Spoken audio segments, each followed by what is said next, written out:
Hello and welcome to my Yu-Gi-Oh channel. If you like these videos, make sure to do that down below. Make sure to comment and make sure to subscribe. Any support I get is much appreciated. So we're looking at a brand new card coming out of a structure deck, and it's a brand new Draitron.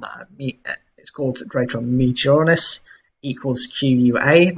I'm not quite sure what that is, but the whole idea is actually this brings a brand new boss monster ritual, as they currently only have the one. It's a light machine ritual effect monster. It's level 12 with 4,000 attack and 4,000 defense. Same stat line, same attribute, same typing, same type of card as the original boss monster. And you can ritual summon this card with Meteoronus Draitron, which is their go-to ritual spell card. You can only use each effect of the second and third effects of this card's name once per turn. 1. Your opponent cannot target this card with spell or trap effects. 2. During your main phase, if this card was ritual summoned, using monsters whose total levels equal to or less, you can destroy all spell and traps your opponent controls. And 3. If this ritual summoned card is destroyed, you can special summon any number of Draitron monsters from your graveyard whose total attack equal exactly 4,000, except a copy of itself. So we'll go into the review of this card.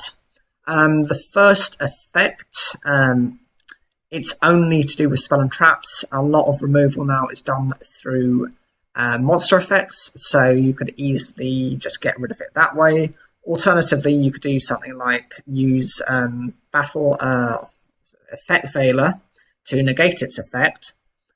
So it is susceptible to spell and trap effects, and then get rid of it with the spell and trap. Easy as. Potentially you could just kaiju it as well. You could do various other ways of just removing this card without ever having to really bother about, it protects itself from spell and traps. The second part is during your main phase. Obviously, it's similar to a Harpy's Feather Duster. It destroys all your opponent's spell and traps. People aren't running too many spell and traps unless they're very much archetype based. Diagram is such an example, or their archetypes field spells, or various cards depending on what archetype they're running. Potentially this is not really going to make much difference. Some of them have effects that either float into other things, search for other things, or do something to recover your resources. So even using this effect might actually be doing you more damage than good. The third effect, of course, actually just if this card is gotten rid of, you can replace it with the two cards essentially used to summon it in the first place. That's good, because this means you can actually just ritual summon into the other ritual monster as and when you want. That provides the deck with some more flexibility, and of course, as much as you can, that's really what you want for how the deck needs to operate. It does say here, a note from the resident space nerd, this card is likely a reference to the Quadrantids January meteor shower, which appears to originate from a point very close to the Draco constellation.